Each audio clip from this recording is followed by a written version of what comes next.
दोस्तों, आप सभी को पता ही है कि भारत और चीन के बीच इन दिनों सीमा विवाद चल रहा है। ऐसे में अनेक एक्सपर्ट लोगों का मानना है कि अगर भारत चीन सीमा विवाद को हमेशा के लिए सुलझाना चाहता है तो सबसे पहले चीन से आने वाले भारी भरकम इंपोर्ट को भारत डाइवर्ट करना होगा, या फिर भारत को पूर्ण रूप से आत्मनिर्भर बनना होगा, या फिर भारत चीन को छोड़कर किसी दूसरे देश से अपना सामान आयात करे। चीन के सामान का पूर्ण रूप से भारत को बहिष्कार करना होगा। अगर यहां नहीं होता है तो दूसरा रास्ता यह है कि भारत को चीन को सीधे तौर पर कह देना चाहिए कि भारत के साथ चीन का जो बॉर्डर है उसका चीन या तो सम्मान करे, या फिर भारत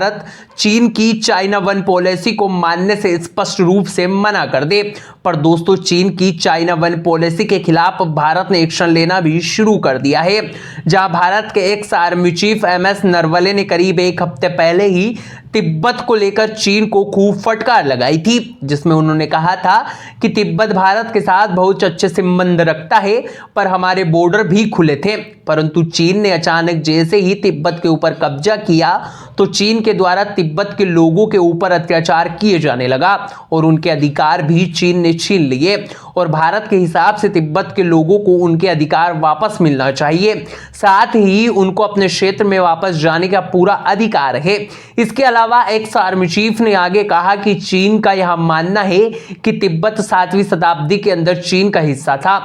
और यही कारण है कि चीन तिब्बत को लेकर गलत इतिहास लोगों के सामने रखा गया है। फिलहाल हम आपको इस रिपोर्ट में बता देते हैं कि भारत की तरफ से इतने कड़वे विरोध के बाद तिब्बत के सांसद भी मैदान में उतर चुके हैं और भारत से अपनी गुहार लगा रहे हैं कि भारत तिब्बत को खुलकर सपोर्ट करे और यहां करना चाहिए, और चीन की विस्तारवादी नीति का भारत को मुंहतोड़ जवाब देना चाहिए। अलग अलग मीडिया रिपोर्ट्स से मिली जानकारी के मुताबिक इस बात की जानकारी सामने आई है कि तिब्बत के सांसद भारत से गुहार लगाते हुए भी नजर आ रहे हैं। जहां तिब्बत के सांसद चीन की